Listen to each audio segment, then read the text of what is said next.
Magandang araw sa lahat ng tagapakinig dito sa Tamokski TV. Ang kwento natin ngayon ay tungkol sa dalawang magkapatid na pinagkaitan ng pagkakataong pumasok sa isang mamahaling restaurant dahil sa kanilang mga itsura. Ngunit hindi alam ng sino mang tao roon na sila ang pinakamayamang tao sa buong lugar. Isang kwento ng panghusga, kabutihan at ang tunay na kahulugan ng yaman na hindi nakikita sa panlabas na anyo. Bago tayo magpatuloy sa kwento, ay maaari po ba akong makahingi ng isang subscribe at like sa kwentong ito? At sinisigurado ko po na darating sa inyo ang napakalaking blessings. Kaya hindi ko na po patatagalin ang ating kwento at simulan na po natin. Noong unang bahagi ng Marso, sa isang tahimik na baryo sa lalawigan ng Laguna, may dalawang magkapatid na nakatira sa isang payak ngunit maayos na bahay. Ang mga pangalan nila ay sina Christian at Lester. Si Christian ay 19 na taong gulang at si Lester naman ay 16 na taong gulang. Mula pa nung sila ay mga bata pa lamang, nawala na sila ng mga magulang. Ang kanilang mga magulang na sina Don Roberto at Doña Elena ay mga negosyanteng may malaking ari-arian. Ngunit bago sila pumanaw, iniutos nilang huwag munang ipaalam sa dalawang bata ang tunay na laki ng kanilang yaman.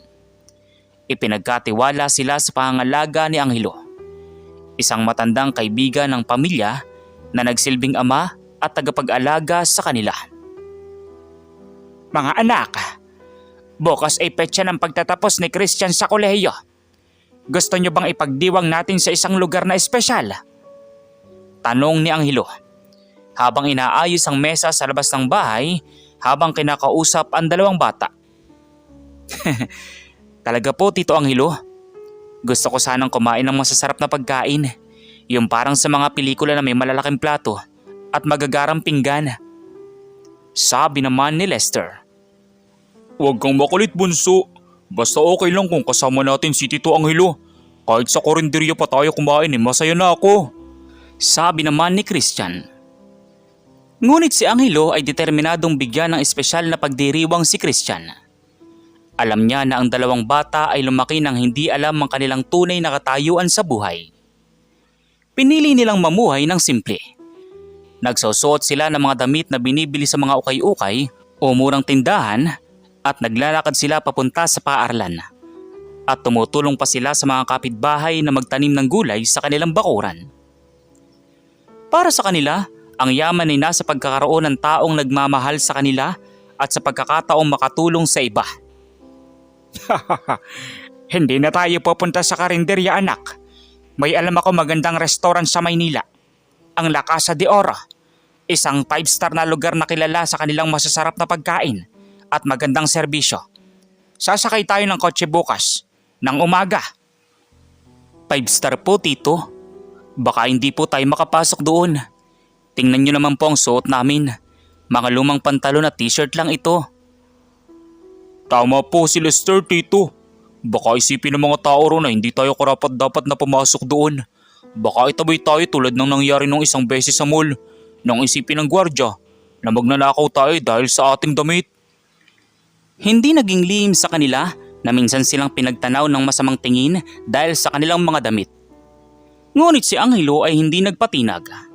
Sinabi niyang ang pagpapahalaga sa isang tao ay hindi dapat batay sa kung ano ang suot nito. Kaya naman kinabukasan, hindi man sila bumili ng bagong damit, nag-ayos sila ng maayos at umalis patungong Maynila. Habang naglalakbay sila sa kalsada, ikinuwento ni Angelo ang ilang pang bagay tungkol sa kanilang mga magulang. Sabi niya, ang mga magulang ng dalawang bata ay mga taong mapagmahal at mapagbigay. Palagi silang nag-aayos ng programa para sa mga batang ulila tulad nila. Iyon daw ang dahilan kung bakit gusto nilang lumaki ang dalawang bata nang hindi alam ang kanilang yaman. Para matutunan nilang pahalagahan ng bawat bagay at hindi maging mapagmataas. Mga anak, tandaan ninyo, ang tunay na yaman ay hindi nakikita sa pera o sa mga mamahaling gamit. Nasa puso at isip ng isang tao iyon. Kahit anong suot nyo, karapat dapat kayong tratuhin ng may respeto. Sabi ni Angelo habang nakatingin sa salamin ng kotse para makita ang dalawang bata sa likuran. Salamat po Tito Angelo. Naiintindihan ko po. Gusto ko rin sanang tulungan ng ibang batang ulila pagkatapos ko makapagtapos. Para tulad ng mga magulang namin, makapagbigay rin kami ng saya sa kanila. Habang papalapit sila sa Maynila, hindi nila alam na ang pagdiriwang na kanilang inaasahan ay magiging daan para malaman ng lahat ang tunay nilang pagkatao. Sa loob ng La Casa de Oro, 2 tauhan ng restoran ang naghihintay. Sina Andy at Damul, nakilala sa kanilang pangusga sa mga customer batay sa kanilang hitsura. Nang makarating sila sa La Casa de Oro, napamangha si Lester sa ganda ng lugar. Ang pasukan pa lamang ay puno ng mga mamahaling halaman at magagarang ilaw. Ang sahig ay gawa sa marmol na kumikinang at ang mga pintuan ay gawa sa kahoy na may maraming disenyo. Sa labas pa lamang, makikita na ang mga taong pumapasok at nagsusuot ng mga damit pang sosyal. Mga barong, damit panggala, at mga mamahaling sapatos. Samantala sina Christian at Lester ay nakamaong at t-shirt lamang. Habang si Angelo ay nakabarong Tagalog na binili niya noong ilang taon na ang nakakalipas. Kuya, kinakabahan ako. Tingnan mo naman ang mga tao dito. Sobrang ganda ng suot nila. Baka talagang hindi tayo papasukin dito. Sabi ni Lester habang nakahawak sa braso ni Christian.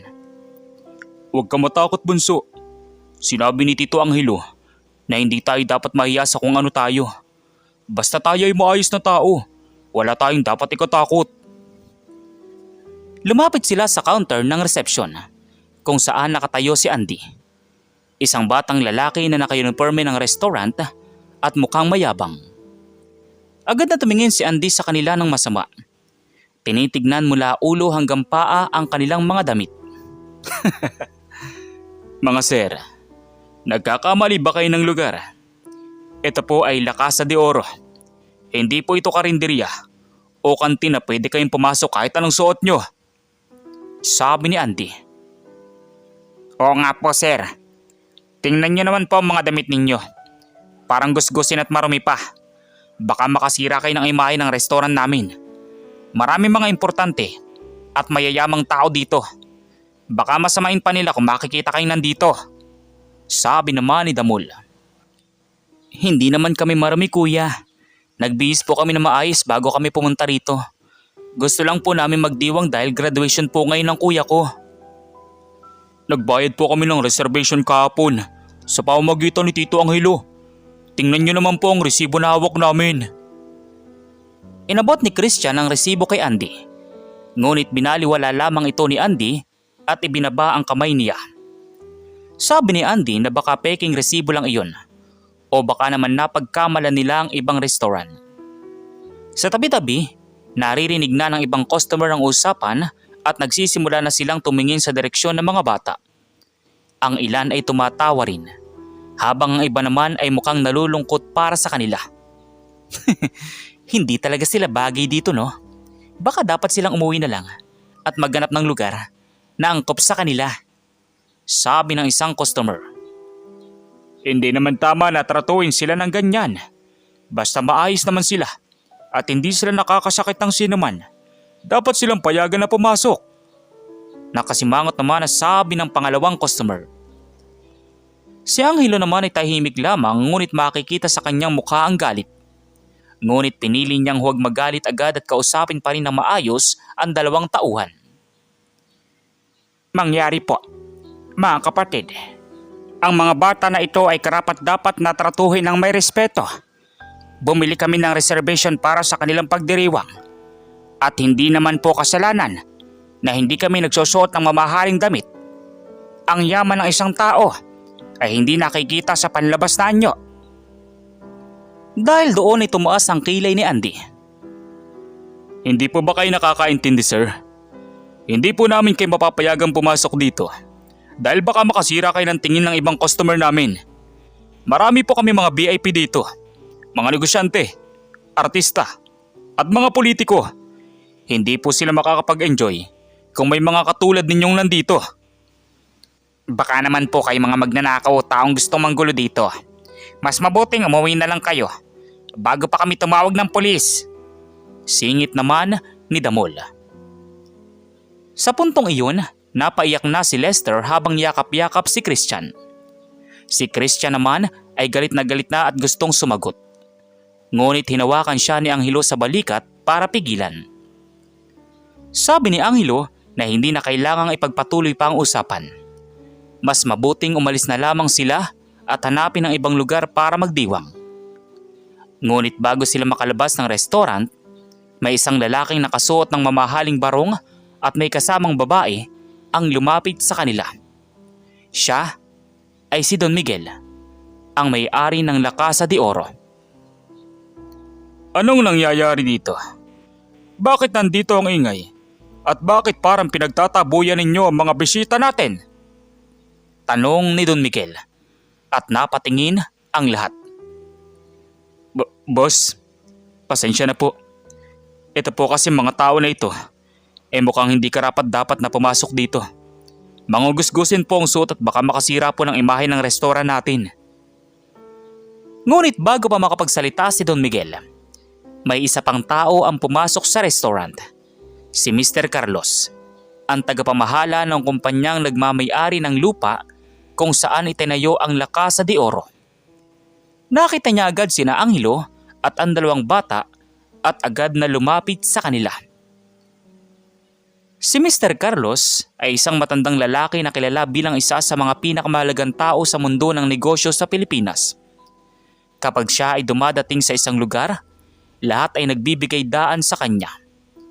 Ngunit nang makita niya sina Angelo, Christian at Lester, agad siyang yumuko ng may respeto at ngumiti.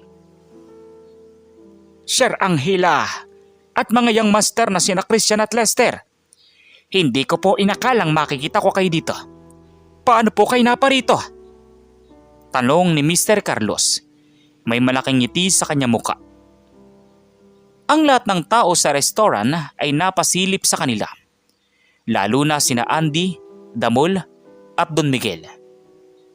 Hindi sila makapaniwala na ang taong kinatatakutan nila sa mundo ng negosyo ay nagbibigay galang sa mga taong kanilang pinagtatabuyan kanina pa. Magandang araw po, Mr. Carlos.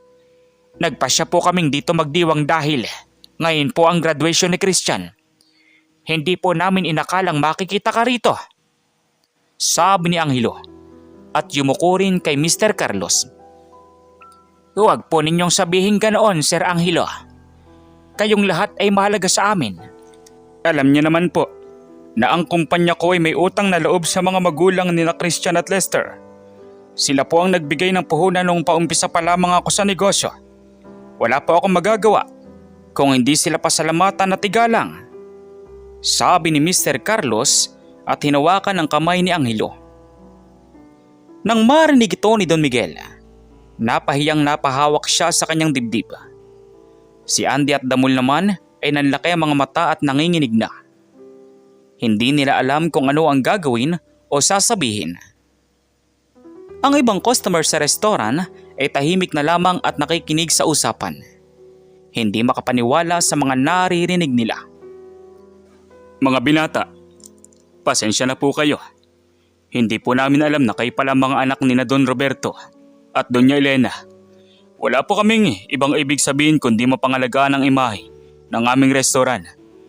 Ngunit hindi po namin dapat ginawa ang parang iyon. Hinala po namin na hindi kayo karapat-dapat. Ngunit mali po kami.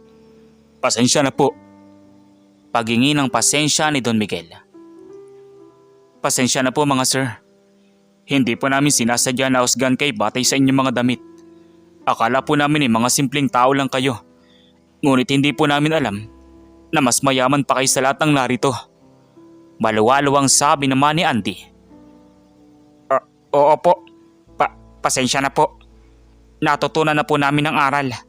Hindi po dapat umusga ng tao batay sa panlabas na anyo.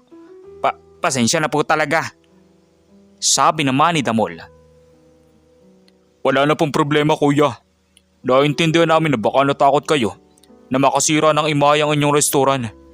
Pero sana po, sa susunod, hindi na kayo mangasga ng tao ng ganoon. Maraming tao na mabuti ang puso kahit hindi sila nagsusuot ng mamahaling damit. Sabi naman ni Christian habang nakatingin sa kanila ng maayos. Opo kuya, kahit po kami lumaki ng simple, alam po namin na ang tunay na yaman ay nasa kung paano tayo gumagalang sa iba. Sabi ni Lester.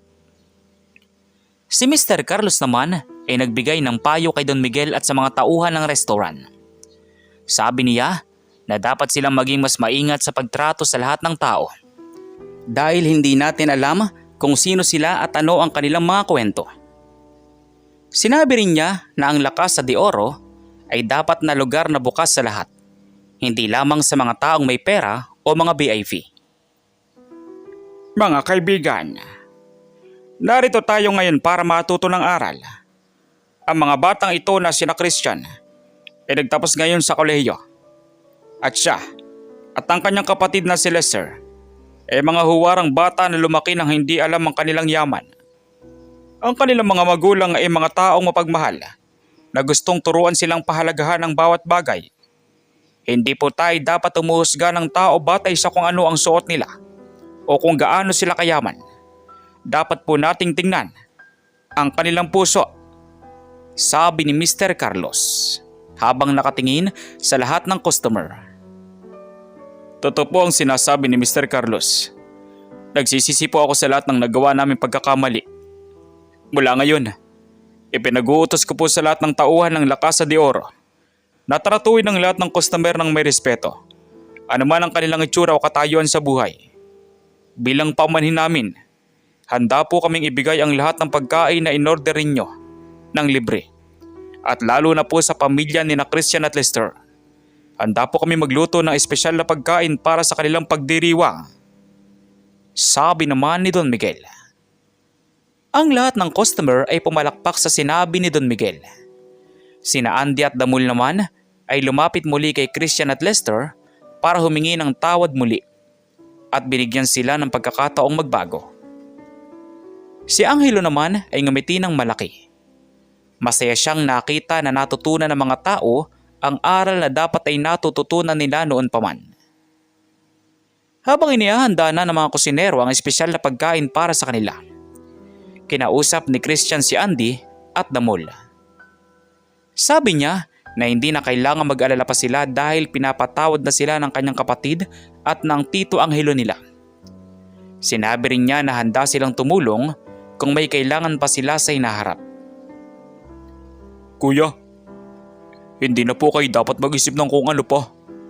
Basta po sa susunod, huwag niyo na pong husga ng tao ng ganoon.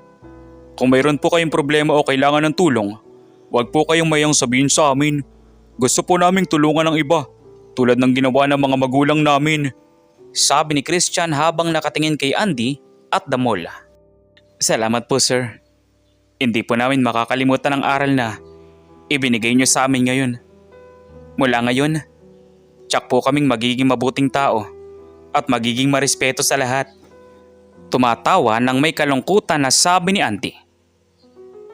Habang nagkaka-enjoy na sila sa kanilang pagkain, biglang may dumating na grupo ng mga batang ulila na kasama ang kanilang tagapag-alaga. Si Lester ay agad na napatingin sa kanila at lumapit agad. Alam niya kung paano ang pakiramdam ng mga batang hindi alam kung saan kukuha ng pagkain o kung saan matutulog. Nang makita ni Lester mga batang ulila, agad siyang napaiyak. Alam niya ang hirap ng buhay na walang magulang na nag-aalaga at nagmamahal. Agad siyang tumakbo papunta kay Christian at Tito Angelo para sabihin ang kanyang naisip. Kuya, Tito Angelo, tingnan niyo po ang mga bata doon. Mukhang ulila rin sila. Gusto ko po sanang tulungan sila. Baka po hindi sila nakakakain ng masustansyang pagkain o hindi sila nakakapag-aral. Hinihingal na sabi ni Lester. Tama ka bunso. Gusto ko rin sanang tulungan sila. Alam naman natin kung paano ang pakiramdam nang walang magulang. Maaari nating sabihin kay Tito Angelo at kay Mr. Carlos kung paano natin sila matutulungan. Lumapit sila kay Angelo at Mr. Carlos para sabihin ang kanilang plano. Si Angelo ay masayang tumango. Sabi niya na iyon ang tamang gawain at yun din ang nais ng kanilang mga magulang. Si Mr. Carlos naman ay agad na sumang-ayon at nag-alok na tulungan sila sa pagpapagawa ng isang bahay at paaralan para sa mga batang ulila. Mga bata, napakabuti ng inyong puso. Handa akong tumulong sa inyo. Maaari nating pagtulungan na gumawa ng isang sentro para sa mga batang ulila. May bahay, paaralan, at mga pasilidad na makakatulong sa kanila na mabuhay ng maayos. Maaari rin nating bigyan sila ng pagkakataong makapagtapos ng pag-aaral at makahanap ng magandang trabaho sa inaharap. Nakangating sabi ni Mr. Carlos. Ako rin po. Handa po akong tumulong sa paghahanda ng pagkain para sa mga bata tuwing araw. Maaari rin po namin gamitin ang La Casa de Oro para magdala ng programa para sa kanila, tulad ng mga pesta o pagdiriwang tuwing may okasyon. Sabi naman ni Don Miguel. Sina Andy at Damon naman ay hindi napigilang mapaiyak sa narinig nila. Sabi nila na gusto rin nilang tumulong sa mga batang ulila. Maaari silang mag-volunteer na magturo sa kanila ng mga bagay na alam nila, tulad ng pagluluto o pag-aayos ng lugar. Mga sir, gusto ko rin pong tumulong. Maaari po ako magturo sa mga bata ng pagluluto. Natutunan ko po yun mula sa aking ina. Baka po makatulong yun sa kanila sa inaharap. Sabi ni Andy. Ako rin po. Maaari po ako magturo sa kanila ng pag-aayos ng mga gamit o paglilinis ng lugar. Alam ko po na mahalaga yun para mabuhay sila na maayos. Dugtong naman ni Damol. Ang mga batang ulila naman ay napangiti nang marinig na may mga taong gustong silang tulungan. Lumapit sila kay Christian at Lester at niyakap sila na maigpit. Ang kanilang tagapag-alaga na si Aling Marta ay napaiyak din. Sabi niya na matagal na niyang inaasam na makahanap ng mga taong handang tumulong sa mga bata. Salamat po mga binata. Hindi ko po akalain na may mga taong tulad ninyo na handang tumulong sa aming mga bata. Matagal na po kami nangangailangan ng tulong at ngayon lang po kami nakakahanap ng mga taong tunay na nag-aalala sa amin. Maluwalwang sabi ni Aling Marta. Wala pong anuman, Aling Marta. Alam po namin kung paano ang pakiramdam na walang makakapitan. Mula ngayon, hindi na po kayo mag-iisa. Kasama niyo na po kami at ang lahat ng taong gustong tumulong. Pagkatapos ng araw na iyon, nagpasya silang magsimula agad sa kanilang plano. Si Angelo ay kumuha ng lupa malapit sa kanilang baryo para itayo ang sentro para sa mga batang ulila. Si Mr. Carlos naman ay nagbigay ng puhunan para sa materyales at sa mga grupo na magtuturo sa mga bata. Si Don Miguel naman ay nagbigay ng pagkain tuwing linggo. Habang sina Andy at Damol ay nag-volunteer na magturo sa mga bata tuwing Sabado at Linggo. Sa loob ng ilang buwan, nakumpleto na nila ang sentro. Ito ay may malaking bahay na pwede matulugan ng 50 bata, isang paaralan na may 5 silid-aralan, at isang kusina na pwede magluto ng pagkain para sa lahat. Ang mga bata ay napakasaya. Ngayon na sila ay may tahanan, makakakain sila ng masustansyang pagkain at makakapag-aral na rin sila. Habang nakikita ang mga batang masaya, hindi napigilan ni Christian na isipin ang kanyang mga magulang. Alam niya na kung buhay pa sila, masasaya rin silang makita na ginagawa niya ang mga bagay na gusto nilang gawin. Tulungan naman ang nangangailangan at ibigay ang kanilang yaman sa mga taong kailangan ito. Mama, Papa, kung naririnig niyo ako ngayon, sana po ay masaya kayo. Ginagawa ko po ang lahat ng mga bagay na itinuro niyo sa akin. Pahalaga ng iba, tulungan ang nangangailangan, at huwag maging mapagmataas. Alam ko po nakasama niyo ako sa bawat takbang na gagawin ko. Sabi ni Christian habang nakatingin sa langit. Maya-maya ay lumapit si Lester. Kuya, alam ko pong masaya sila sa atin ngayon. Ginagawa natin ang tama at iyon naman po ang mahalaga. Ngunit hindi nila alam na may isa pang sorpresa na naghihintay sa kanila ang pagkakataong makilala pa ang ibang tao na gustong tumulong sa kanilang adhikain, at ang pag-alam sa iba pang yaman na iniwan sa kanila ng kanilang mga magulang. Isang buwan matapos makumpleto ang sentro para sa mga batang ulila, tinawag ni Angelo si Christian at Lester sa kanilang sala. May dalawang malaking kahon si Angelo. Sabi niya na oras na para malaman ng dalawang bata ang lahat ng tungkol sa kanilang mga magulang at sa yaman na iniwan sa kanila. Mga anak, oras na para malaman ninyo. Mula nung kayo'y mga bata pa, iniutos sa akin ang iyong mga magulang na huwag mo nang ipaalam sa inyo ang tunay na laki ng inyong yaman. Gusto nila na lumaki kayo ng simple at matutunan ninyong pahalagahan ng bawat bagay. Ngayon naman, na kayo'y malaki na at alam nyo na ang kahalagahan ng pagtulong sa iba, oras na para malaman ninyo ang lahat. Binuksan ni Angelo ang kahon at iniabot sa kanila ang isang malaking folder na puno ng mga dokumento. Doon ay nakasulat ang lahat ng ari-arian na iniwan sa kanila ng kanilang mga magulang. Mga lupa, gusali, negosyo, at mga pondo na para sa mga taong nangangailangan. Mayroon din silang sariling kumpanya na nagmamanupaktura ng mga gamit na kailangan ng mga pampublikong paaralan at ospital. Tito Angelo, hindi po kami makapaniwala. Ang dami pong ari-arian na iniwan sa amin ng mga magulang namin. Pero bakit po nila hindi sinabi sa amin noon pa man? Tanong ni Christian. Umupo si Angelo at nagkwento. Dahil alam ng inyong mga magulang na kung malalaman ninyo ito nung kayo ay bata pa, baka hindi nyo matutunan ang kahalagahan ng pagtitipid at pagtulong sa iba. Gusto nilang lumaki kayo na may mabuting puso at mabuting kalooban, hindi yung mga taong mapagmataas at hindi iniisip ang iba. Alam nila na kapag malaki na kayo, alam nyo na ang tamang paraan ng paggamit ng yaman. Tumingin si Lester sa mga dokumento matapos marinig ang kwento ni Angelo. Tito, gusto po namin na gamitin namin ang lahat ng ito para tulungan pa ang iba. Maaari po ba natin gawing mas malaki ang sentro para sa mga batang ulila? Maaari rin po ba nating tulungan ng mga pamilyang mahihirap na hindi makakain ng 3 beses sa isang araw? Dahil doon ay ngumiti ng malaki si Angelo. Siyempre naman anak, iyon mismo ang nais ng inyong mga magulang. Ang yaman na ito ay hindi lamang para sa inyo. Ito ay para sa lahat ng nangangailangan. Maaari nating palawakin ang sentro.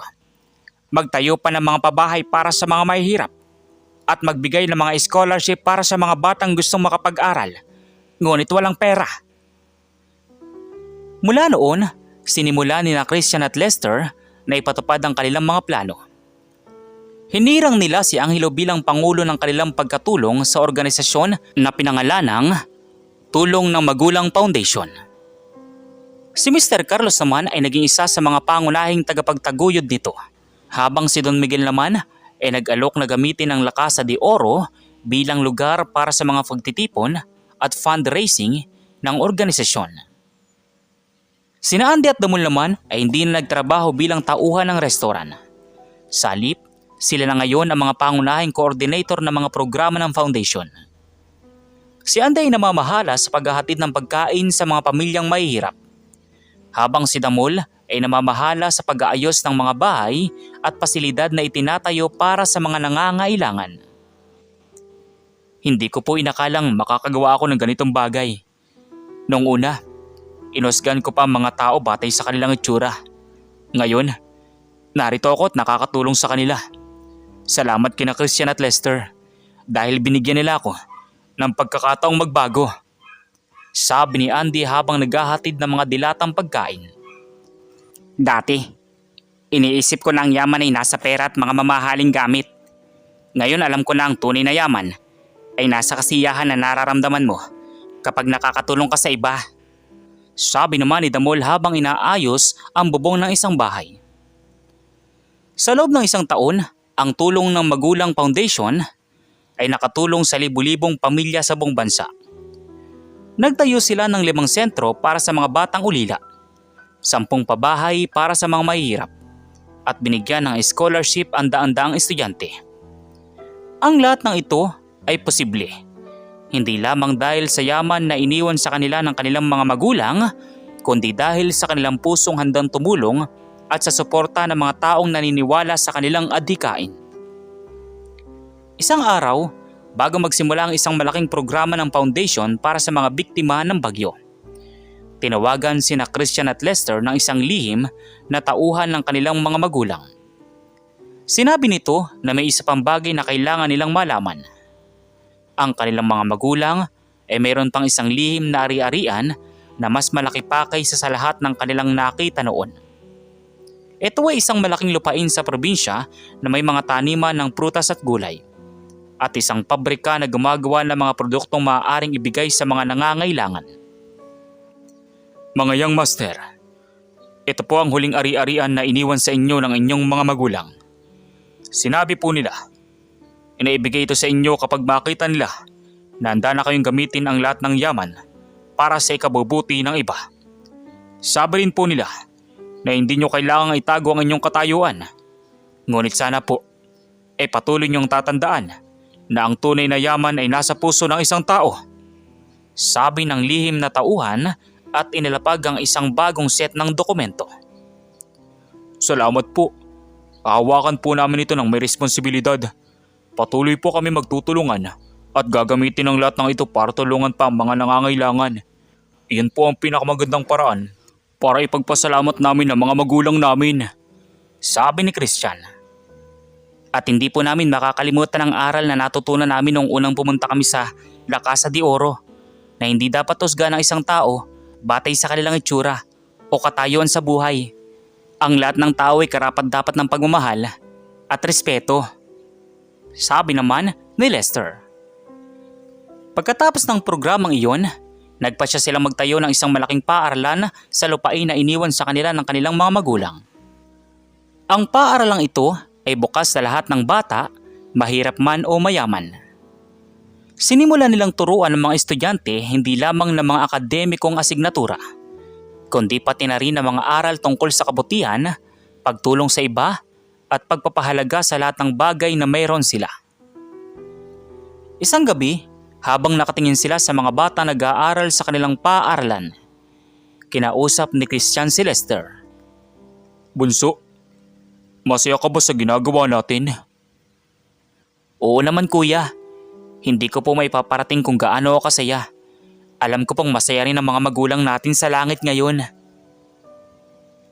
Sa mga dumating na taon, patuloy na lumago ang tulong ng Magulang Foundation. Naging inspirasyon ito sa maraming tao sa buong mundo. Maraming negosyante at mayayamang tao ang nagsimulang tumulong din sa mga nangangailangan dahil sa kwento ni na Christian at Lester. Ang kwento ng dalawang magkakapatid na ulila na pinagtabuyan sa isang 5-star na restaurant ay naging kwento ng pag-asa, pagbabago at ng tunay na kahulugan ng yaman. Ipinakita nito na hindi mahalaga kung ano ang suot mo o gaano kakayaman. Ang mahalaga ay kung paano mo ginagamit ang iyong kapangyarihan at yaman para tulungan ang iba. At kung paano mo tratuhin ang lahat ng tao na may respeto at pagmamahal. At iyon po ang kwento ni na Christian at Lester. Dalawang batang ulila na naging dahilan para maraming tao ang mabago at matuto sa mahalagang aral.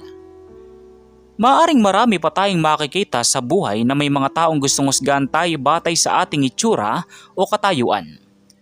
Ngunit tandaan natin na ang tunay na yaman ay nasa puso natin. Muli po, ako si Tamokski TV. Sana po ay natutunan ninyo ang aral mula sa kwentong ito. Huwag po nating kalimutang mag-subscribe at mag-like sa aking channel para sa iba pang kwentong may aral. At tandaan, ang pagtulong sa iba ay ang pinakamagandang paraan para mapalapit tayo sa isa't isa at gumawa ng mas magandang mundo para sa lahat. So once again, inuulit ko pong muli.